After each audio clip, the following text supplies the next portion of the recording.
Now, Israel has amped up its attacks on the Gaza Strip as the war enters its 24th day in its fourth week. Well, the Israeli Prime Minister has denied any possibility of a ceasefire with Hamas. The Israeli Defense Forces said that they have struck over 600 sites identified by them as militant targets, and close to 8,600 Palestinians have been killed so far, and over 3,000 of them children. Now, in recent footage that was released by the IDF, columns of tanks, bulldozers were seen taking positions on the southern fringes of Gaza City. The heavy armour was seen blocking the main north-south highway, with snipers taking positions in empty residential buildings. Hamas has claimed to have damage to Israeli armoured vehicles with anti-tank missiles, calling it a blow delivered by the resistance. Deny the Israelis a foothold on the peripheries of Gaza.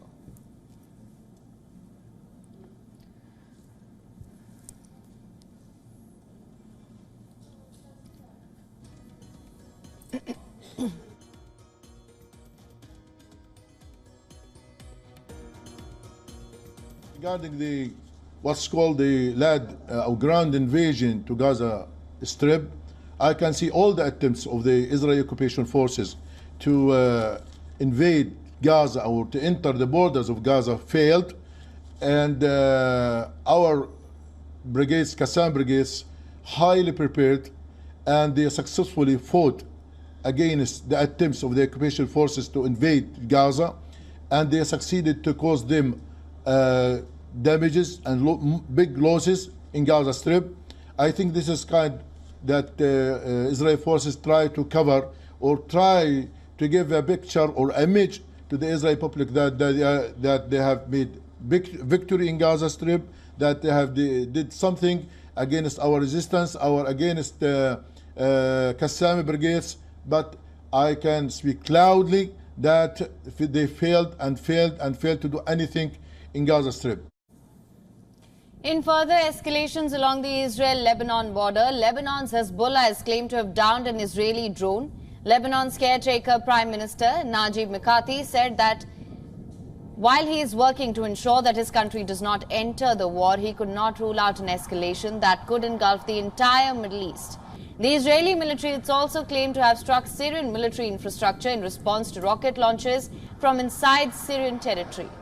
Israeli Prime Minister Benjamin Netanyahu condemned a recent video released by Hamas showing 3 hostages identified by the Prime Minister as Yelena Trupanov, Daniel Aloni and Rimon Kirsht, sitting beside each other against a bare wall, with one of the hostage, Aloni, addressing the Prime Minister, accusing Netanyahu of failing to protect Israelis and failing to rescue them. She called for an agreement to secure their release in exchange for Palestinian prisoners.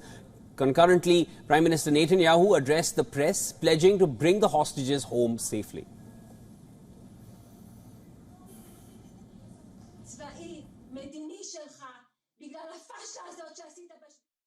But our common assessment of all of the, not only the cabinet members, but also all the security forces and the military, is that the ground action actually creates the possibility, not the certainty, but the possibility of getting our hostages out. Because Hamas will not do it unless they're under pressure. They simply will not do it. They only do it under pressure. This creates pressure. And again, we obviously greeted one hostage with open arms after yesterday's successful action by Shabak and the IDF. But we're committed to getting all the hostages back home. We think that this method stands a chance. It's a goal that we're committed to. Following in the footsteps of his American allies, Prime Minister Netanyahu doubled down on John Kirby's rejection of a ceasefire, stating that Israel's ground offensive stood more chance of securing the release of over 200 hostages currently being held by Hamas.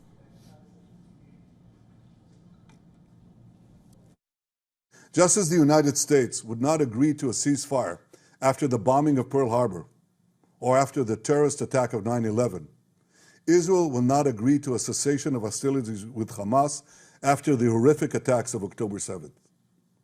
Calls for a ceasefire are calls for Israel to surrender to Hamas, to surrender to terrorism. to surrender to barbarism. That will not happen. The IDF has since confirmed the freeing of one Israeli soldier being held captive by Hamas. The IDF has claimed that the soldier was freed during its ground operations. The soldier, named Ori Megadish, had been kidnapped by Hamas on the 7th of October. She has since undergone medical checks and is said to be doing well. The IDF has not given further details on the circumstances of her release, however. In Jerusalem, 100 activists and families from villages attacked by Hamas in a cross-border raid on the 7th of October set up over 200 beds to raise the profile of the Israelis held hostage in Gaza. The beds symbolizing those held captive were set outside Jerusalem mayor's office on Monday to call for their release. In Russia, meanwhile, President Vladimir Putin slammed the United States, accusing the West of orchestrating what he termed deadly chaos in the Middle East. This after a day of intense anti-Israel rioting at Dagestan's Makhachkala airport.